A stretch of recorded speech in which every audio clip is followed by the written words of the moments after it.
Hello, and welcome back to the Glossy Week in Review podcast. I'm your host, senior fashion reporter Danny Parisi, and I'm here with our international reporter, Zofia Zwieglinska. How's it going, Zofia? Yeah, great to be on. You were just saying the weather has been beautiful in London, not rainy and miserable, right? Or, oh no, I'm wrong. Rainy and miserable. We had one nice day over the weekend when I was away on, not holiday, but I was away in Poland. Of course. So, yeah. Well, it hasn't been raining in New York, but it still feels wet because the humidity is so bad. But we have a fun episode this week. We're going to be talking about the Olympics, which if you're listening to this when this episode comes out on Friday the 26th, that means the opening ceremony is tonight. We're recording this Thursday, so it hasn't happened yet. But if you're listening to this, you could probably watch the Olympics tonight. It's already been a big opportunity for fashion. Even before the games began, we've talked about it and we've written about some of the ways that fashion brands are kind of getting in on it. So we'll check in on all of that. The opening ceremony uniforms are very fun. We'll talk about those. And then I want to talk about some of the creative director changes happening in fashion recently, most notably Peter Hawkings leaving Tom Ford. But we will also touch on the many other creative directors who have departed from their brands, some after 25 years and some after 1 or 2 seasons, all in the last couple months. It's been pretty crazy. But let's start with the Olympics. So we've written about it extensively, and there has been a very strong interest among fashion brands in every Olympics, but especially this one, I think maybe because it's in Paris, which is kind of a fashion capital. There's obviously the kind of the regular brands that we often see, like sportswear brands, Nike and Lululemon are there. There's been a lot of interest from luxury fashion brands, though. Ralph Lauren obviously is dressing the U.S. team like they always do. LVMH has invested a ton of money because they are invested in Paris, and this is a big event happening in their kind of home city here. I've got a bunch of notes here about different Olympics things. Where do you want to start, Zofia? Did you get to look at the opening ceremony outfits, by the way? No, I haven't had a look yet. What are they like? There's some really cool ones, and there's some that I think are kind of boring. I'm going to tell you quickly some of my favorites. Ralph Lauren does it every year for the Team USA. I love Ralph Lauren. I think they're great. The blue blazer and jeans look, I'm personally kind of not into, and it just is and they kind of do it a similar thing every year or every Olympics. I don't know. I would like to see something a little different from them. And personally, I don't like a blazer with jeans. I know it can work, and if you're Ralph Lauren, you can make it work, but I'm not that big of a fan. Team France had a couple outfits one from Berluti, which was it was a tuxedo kind of thing, but the women all have sleeveless tuxedo jackets, which I didn't really like the look of. But Team France also has outfits designed by Kenzo, which are really cool. They're sort of a kimono, kind of a dark, maybe navy kimono with a white shirt under it, which I think is very classy looking. Anyway, by far the standout to me personally, and also if you look at social media, I think I see a lot of people praising it. Team Mongolia had this incredible, you should Google it right now so you can see what I'm talking about. Gorgeous, embroidered, I think it's a kaftan and these beautiful vests designed by a pair of Mongolian designers, Michelle and Amazonka, they're called. I think they are incredibly gorgeous. And like I said, not just me, a lot of other people I think have been praising that as well. And that's always fun. It's Louis Vuitton is going to design something. I'm sure it's going to be nice, but it's always cool when some designer I personally had not heard of comes out with something that really kind of steals the show. I think that's great.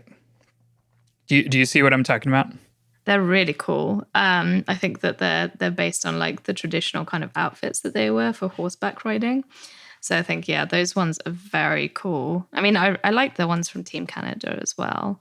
And then I think Haiti has some pretty cool ones where they have blazers as well. I don't know. Yeah. The Team Haiti outfit, it was designed by Stella Jean. I think they're extremely cool. Kind of a solid color blazer and then a very cool brash patterned bottom. I think pants for men and skirts for women. Looks really good. I think that's a great contrast and memorable, but also not too casual. I don't know. I think it's really good. I think Lululemon did all the clothes for Team Canada, if I believe, which makes sense. They're a Canadian company. On Running, which is a Swiss company, designed a lot of the clothes for the Swiss team. So it's also an opportunity, I think, for the brands who are not from the US or France or whatever to kind of like represent their home countries a little bit. I always enjoy seeing that.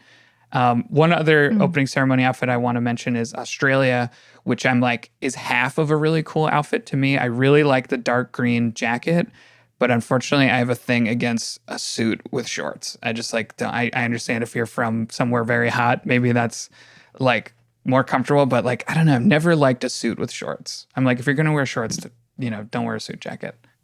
I mean, I would say Tom Brown is kind of like the exception to the rule. I know. And like anything can work. I'm like, it's not like I've never seen a suit with shorts outfit that I've liked, but generally speaking, I'm like, I think it would look better with just white pants instead of white shorts. But I do really like the dark green. And I think that's a common sort of color scheme for various Australian like sports teams and, outfits is like this dark green and yellow, which I think is a great color combination.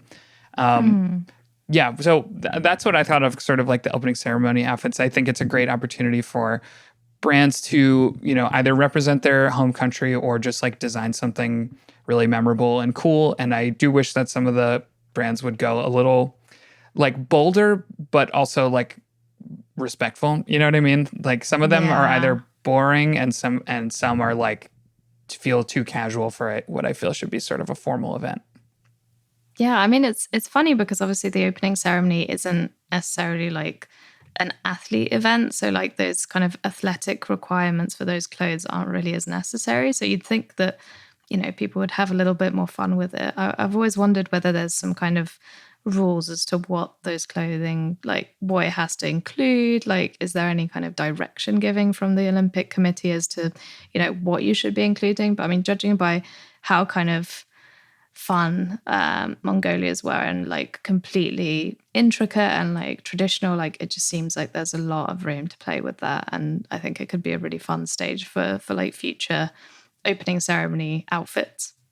Yeah, I agree. Another thing that I saw, I personally liked it, was Team China had these like red blazers with a white shirt and like white bottoms, which I thought like looked really good for the men and the women. But I saw some criticism of like the women all are wearing high heels, which I agree does feel a little bit like you're not actually going to be running or something during the opening ceremony, but it does feel like a little bit of an out of place element for it's like it's not an athletic event in that you're not like doing athletics, there, but it is around sports. So I don't know. I feel like I would skip the high heels if it was me.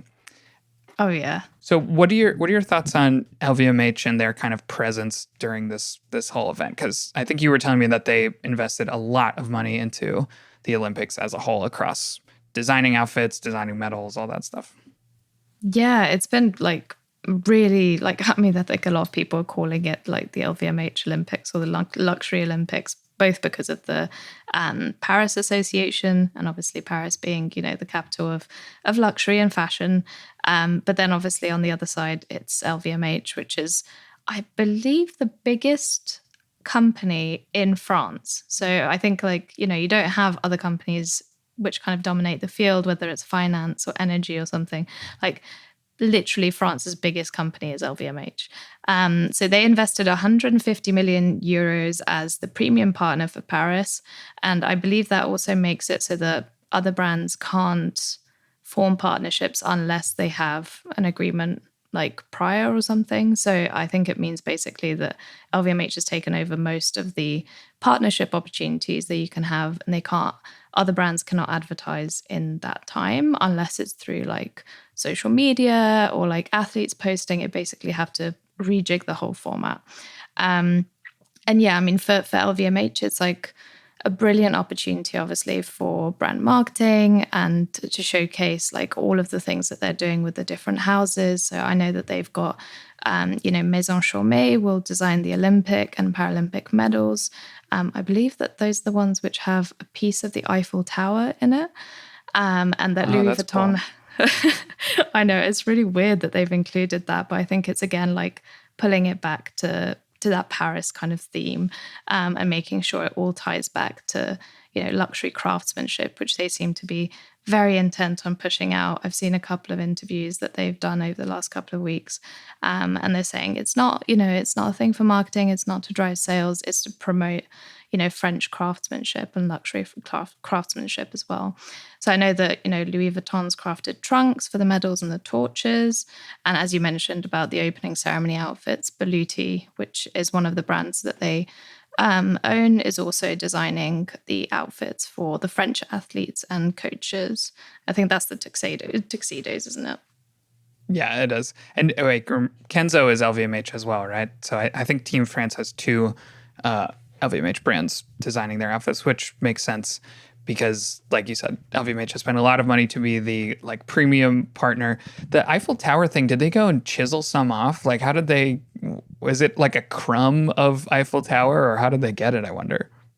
Basically, they said that they had building materials which were left aside during the construction of the Eiffel Tower, and certain parts, I think, were taken off over the years as it's been kind of modernized.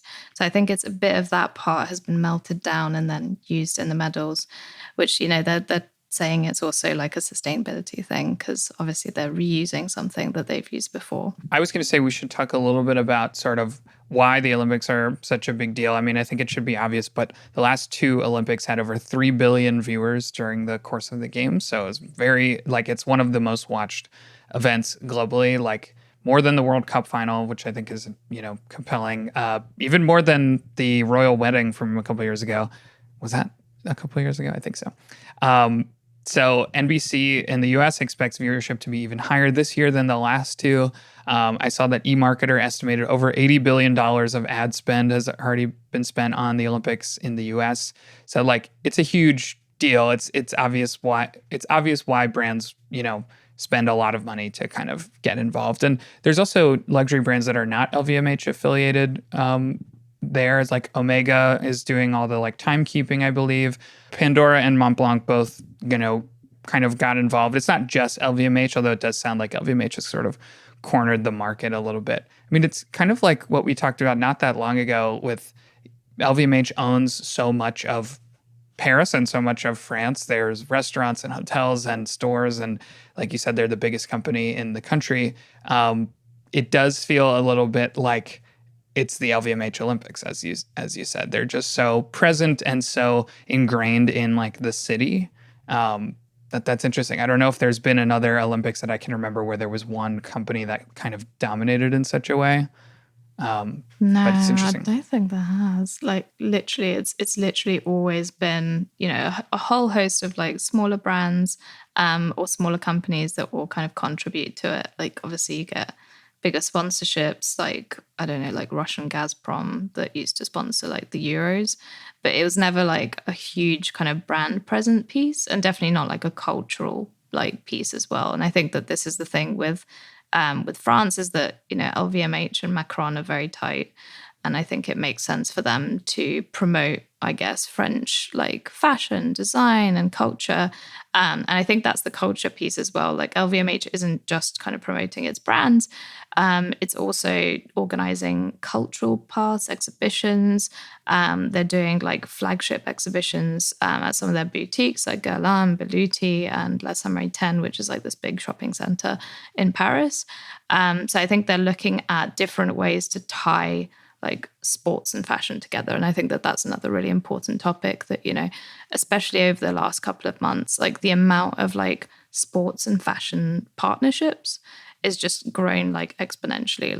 They're in F1, they're in football, it's NBA. And I think a lot of it also has to do I read somewhere that the Olympics now it's the first time the event has gender parity across all of its disciplines.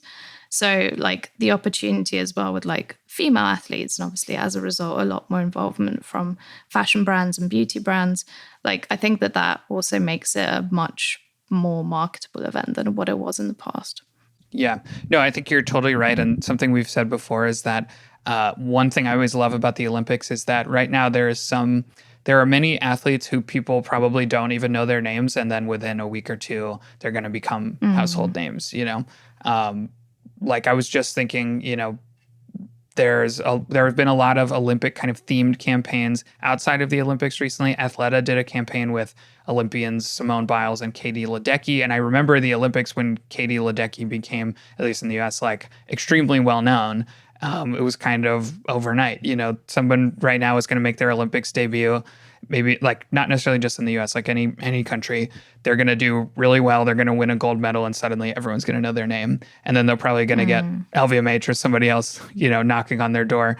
And that's, I think, why the fashion brands often will sponsor a bunch of athletes before the games, because, hopefully one of them will win gold or do something, and suddenly their Instagram will blow up, and now you've got like an ambassador in your corner, kind of. So that's another interesting thing I always think about the Olympics. I'm excited to see kind of what random events or competitions or athletes who no one's heard of is going to suddenly become extremely popular. Oh yeah, I'm definitely watching the like speed rock climbing. I always find that one really fun, and skateboarding is also really big as well.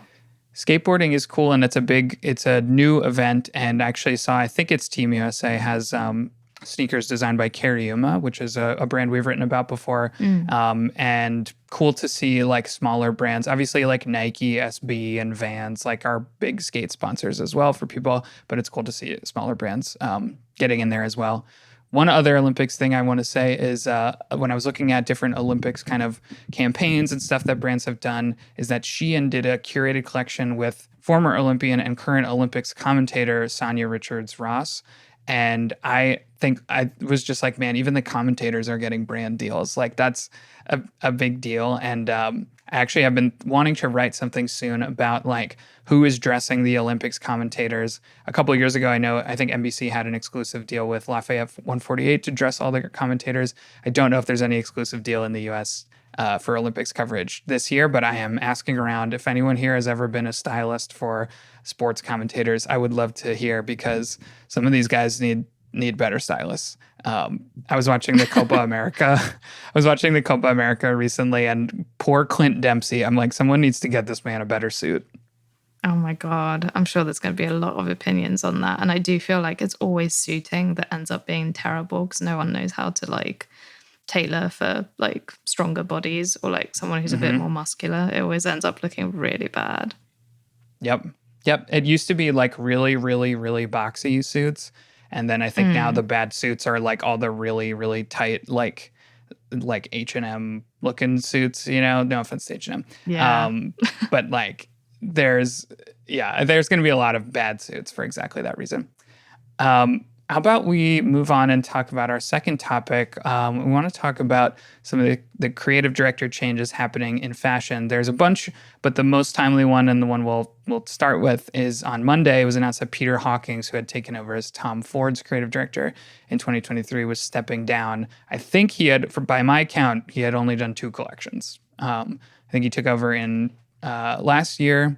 He did a collection in September, and then he's got one more coming out, and that's it. But he has worked at the brand for like decades. He helped launch Tom Ford menswear. It's not like he's some random dude they brought in. He like worked under Tom Ford. And then when Tom Ford himself left and sold the brand to Estee Lauder for like $3 billion last year, they in turn licensed the fashion line to Zegna, and Peter Hawkings took over as creative director. Like I thought his designs were cool. Like I really liked the way they looked, but I don't know the reason why he's leaving. They did not give any reason, and I kind of don't want to speculate too much, but I do think it plays into something we've seen a lot recently, which is brands just giving creative directors such a short time to kind of prove themselves. Like we've seen a lot of creative directors leave after like literally one season. What are your thoughts on Peter Hawkings in particular, but just kind of what we're talking about here with creative directors being given such a short runway to make something happen? Yeah, I think it was quite a shocking decision, because obviously, as you said, like the guy's been with the brand for such a long time. Like he's been integral in bringing out a number of the lines. And yeah, like two seasons is barely anything. You'd think that he has the house codes down, the collections look good.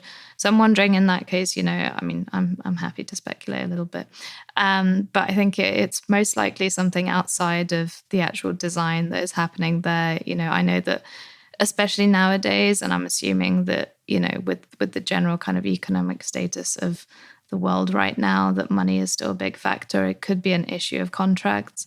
Or perhaps, there's some disagreements with C-suites. Like ultimately, the creative directors kind of, I would say, lost some of the power that they used to have. And nowadays it is very much like a CEO dictated decision as to who is going to be in that spot.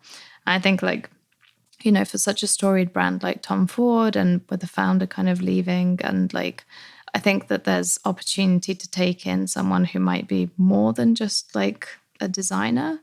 It's kind of similar in a way to what LVMH has done with, and I'm blanking, who they brought in, Farrell. Yeah, Pharrell. So I think that that's a possible direction that they could go with.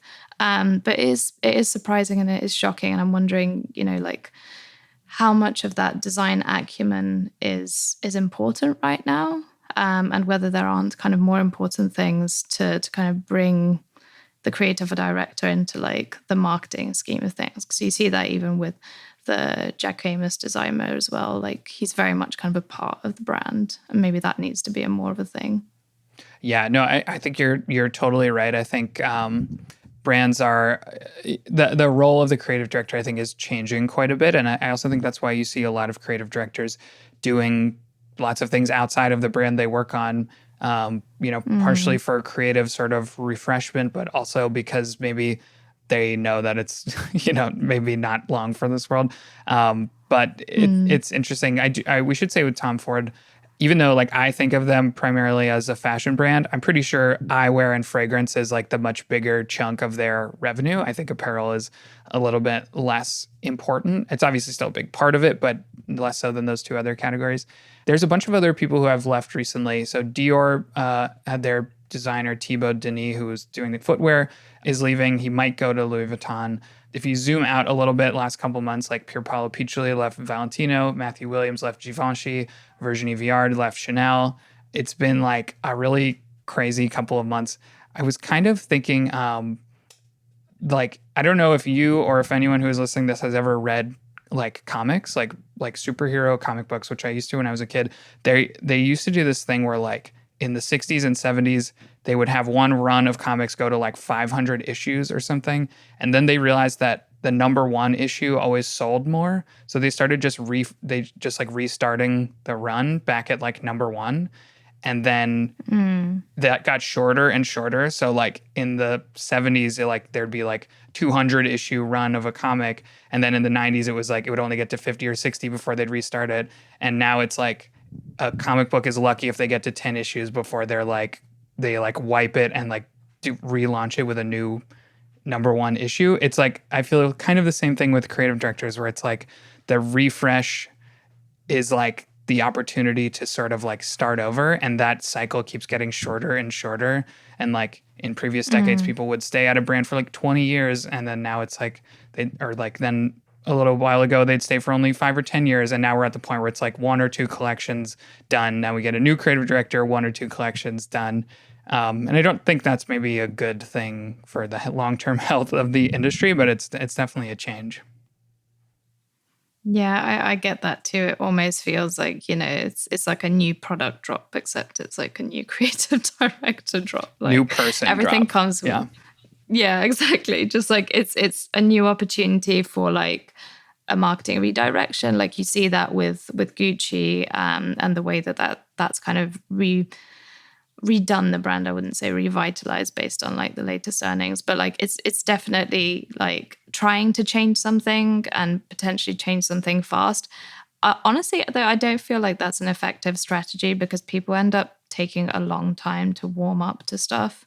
And I think they don't like change as much as they say they do. So like they might get that initial like press boost, but I can't imagine that going through to kind of longevity and like brand loyalty and all of those like important things that brands consider when you're looking at like long-term health.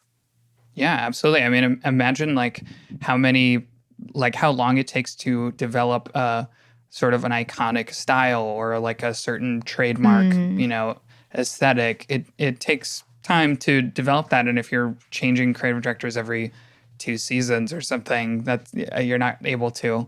I always think about like the author Cormac McCarthy. I'm pretty sure the first like 5 of his books sold really, really poorly, and his publisher kept on publishing them. And then he wrote All the Pretty Horses, and that was a huge hit.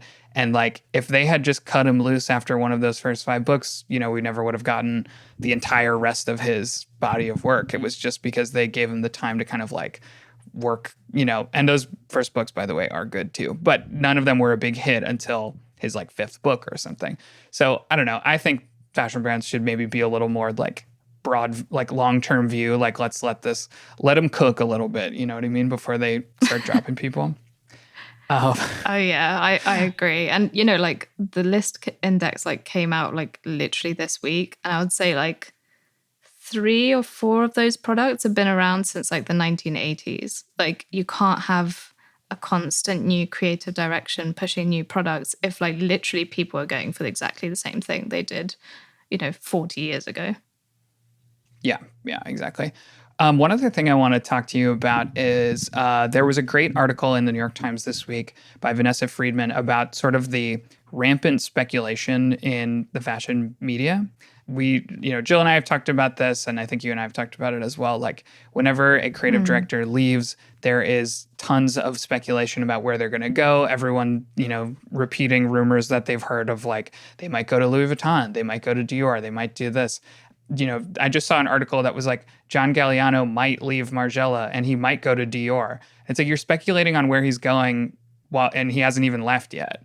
You know what I mean? And I think part of that is that fashion is so, especially luxury fashion, is so secretive and so kind of closed up to like the press and the public that it forces a lot of speculation. But I also wonder, like, if we get getting super invested in like the horse race of like, this person's going to go there, this person's going to go there, it's like contributing to that cycle of, dumping people very quickly. I don't know if that is or not, but it is something I've noticed. Like, I think people get really invested in like, where's this person going? Where's that person going? I'm like, does that really matter that much? And also, like, if nobody knows, then like, what value are we adding by like, repeating some third-hand rumor we heard that they might go to, Valentino or something? Yeah. No, I think it's literally, it's playing into the industry's whole like vanity circle, and they just love kind of talking about, themselves and seeing who might be and who might not. I don't know. I think it's all just gossip and it's being publicized. Like, I think I talked with Joe about this like during one of our team meetings, and if anything, I would say it's almost a return to how fashion used to be, where kind of gossip and rumor were driving like the industry in many ways. You can't escape from fashion being scandalous, even if at times all you're focusing on is financials and earnings and which product sold best. Like, I think there's a lot of emotions tied to it, and people do like to just gossip, even if it's not correct. Yeah, absolutely. On that note, where do we think Peter Hawkings is going to end up? No, I'm just kidding. We don't have to do that. But I think that's all the time we're going to have this week. But Zofia, thank you as always for being here. You are such a great guest, and thanks for joining. Thank you for being a great host. It's so fun being on. For those of you listening, don't forget to give us a rating and a review on Apple Podcasts or Spotify. Wherever you listen to this, that helps us out so much. And don't forget to subscribe to the Glossy podcast, because you'll hear interviews with industry insiders every Wednesday, and you'll hear week in review episodes with me every Friday. Until the next time, thank you for listening.